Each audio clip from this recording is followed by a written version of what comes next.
क्या बांग्लादेश का मौजूदा राजनीतिक भूचाल चीन की देन है?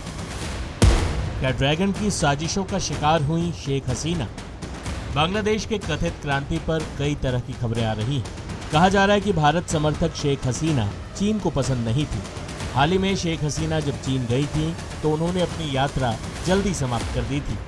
तब भी कयास लगे थे कि शेख हसीना नाराज होकर लौटी हैं।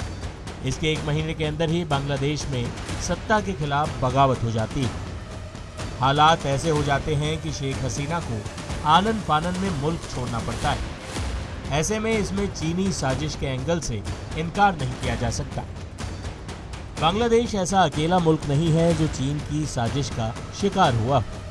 अपने तमाम पड़ोसियों के साथ चीन यही करता है। पहले उन्हें बेशुमार कर्ज देता है, बाद में उनकी संपत्तियों पर कब्जा कर लेता है, उन मुल्कों को अपना पिट्ठू बना लेता है।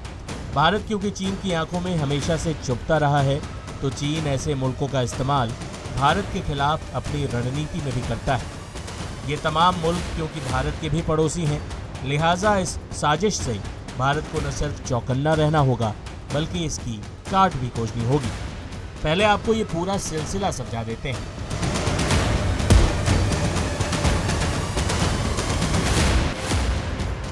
हमारा पड़ोसी पाकिस्तान यूं ही चीन का पिट्ठू नहीं बना फिरता, बल्कि इसके पीछे भी ड्रैगन की वही स्ट्रेटजी है। चीन और पाकिस्तान के बीच साल 2015 में CEPC समझौता हुआ था। इस समझौते के साथ ही पाकिस्तान चीन के belt and road initiative project से जुड़ गया। चीन ने पाकिस्तान के इंफ्रास्ट्रक्चर पर अरबों डॉलर खर्च किए हैं। CPEC प्रोजेक्ट का लक्ष्य पाकिस्तान के ग्वादर बंदरगाह को चीन से सीधा जोड़ना है, लेकिन इसी प्रोजेक्ट के तहत बनाए गए पावर प्लांट पाकिस्तान के लिए मुसीबत बन गए हैं। इस बंदरगाह का स्वामित्व फिलहाल चीनी कंपनी के पास है।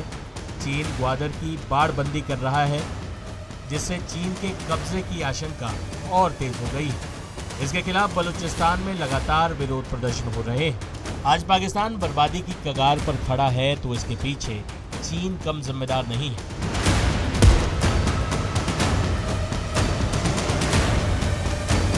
बांग्लादेश में 5 अगस्त को जो हुआ, ठीक ऐसे ही दृश्य देखने को मिले थे श्रीलंका में साल 2022 में, जब हजारों की संख्या में लोगों ने राष्ट्रपति गोटबाया राजपक्षे के खिलाफ विद्रोह कर दिया।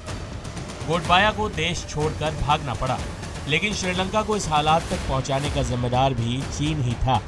लगातार बढ़ रहे कर्ज की वजह से श्रीलंका का मुद्रा भंडार खाली हो गया था। श्रीलंका के कर्ज का बड़ा हिस्सा वो था जो उसने चीन से लिया था।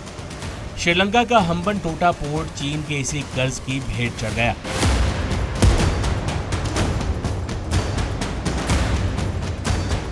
चीन की कूटनीति के जाल में फंसने वाला एक और देश है मालदीव।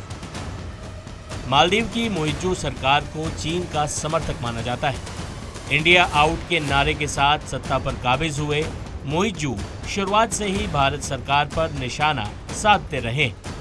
पिछले साल पीएम मोदी के लक्षद्वीप दौरे के बाद मालदीव के 3 मंत्रियों ने आपत्तिजनक टिप्पणी कर दी। इस पर बवाल हुआ। विवाद गहराने के बाद इन्हें सस्पेंड कर दिया गया। लेकिन स्थिति तब और बिगड़ी जब मोइज़ू चीन के दौरे पर गए। वहां से लौटने के बाद से वो लगातार भारत पर निशाना साधते रहे। हालांकि इसका परिणाम मालदीव के लिए ही बुरा रहा। वहां की टूरिज्म इंडस्ट्री बुरी तरह प्रभावित हो गई। हालात ऐसे हो गए कि वहां के टूरिज्म मिनिस्टर को भारत में आकर गुहार लगानी पड़ी कि भारतीय बड़ी संख्या में छुट्टियों के लिए मालदीव का रुख करें।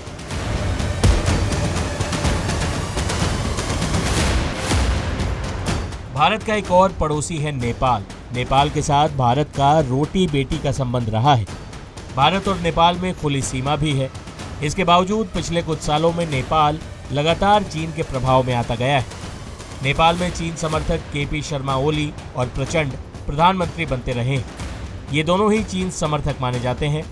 भारत के खिलाफ भी नेपाल में माहौल बनाने में चीन ने कोई कोर कसर नहीं छोड़ी। लेकिन नेपाल को भी चीन श्रीलंका और पाकिस्तान वाली राह पर ले जाएगा, शायद ये एहसास नेपाल को इस वक्त नहीं। ऐसे में इस वीडियो के अंत में आपको उन दृश्यों के साथ छोड़े जाते हैं जब प्रधानमंत्री शेख हसीना के आवास में विद्रोहियों ने कब्जा कर लिया।